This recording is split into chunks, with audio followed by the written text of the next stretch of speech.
depuis 2019 an bɛ maliyɛn minnu jɔyɔrɔ ka bon faso jɔ la n'an b'u wele ko les acteurs de développement k'u bɛ kɛ mali kɔnɔ bɛ mali kɔ kan n'a fɔra ko an ka to kana kɛ o ne yɛrɛ bɔra taama la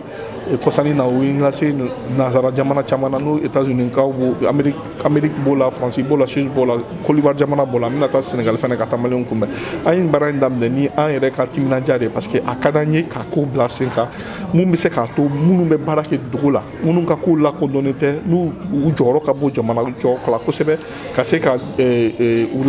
labɔ dibi la donc i y'a ye jateminɛ an ka ministre yɛrɛ mun ye bi n'o y'an ka cérémonie présidée ale y'a fɔ ale yɛrɛ bɛ k'a ye tuma min na a kun t'an dɔn yɛrɛ c'est parce que o de y'an ka spécificité anw bɛ sélection bɛɛ kɛ ka ban a tigi tɛ sɔn min yɛrɛ k'a fɔ ko an bɛ ka enquête k'a kan parce que an bɛ an ka critères appliquer n'an bɛ critères appliquer an bɛ sondage dɔ kɛ kɛrɛfɛmɔgɔw fɛ sisan an bɛ se k'a yɛrɛ wele ou bien an b'a dɔnfɛmɔgɔ dɔ wele ka ɲininkali kɛ pour que ka se k'an ka fɛnw kɛ donc i tɛ se ka taa parce que i ni karisa bɛ ɲɔgɔn dɔn an ta t'o ye critères de b'an bolo o critères mun b'an bolo fɛnɛ an bɛ mɔgɔ dɔw ta k'u sugandi o mɔgɔ ninnu bɛ falen kuma o kuma parce que n'an ko falen an bɛ mɔgɔ saba tirer o sɔrɔ minnu tɔgɔ bɛ bɔ mɔgɔ wɛrɛ bɛ don o nɔ la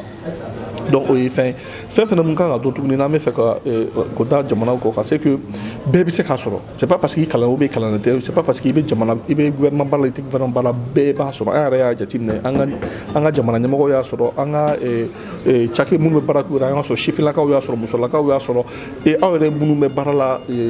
kunnafoni la aw yɛrɛ ka mɔgɔ caman y'a sɔrɔ donc ça veut dire que nin baromètre ɲɛ bɛɛ de cɛ mali de ta don mali denmisɛnninw de y'a bila sen kan mali sifinlakaw de y'a sigi sen kan et donc nin y'anw fɛnɛ jɔyɔrɔ de ye an ka jamana jɔ la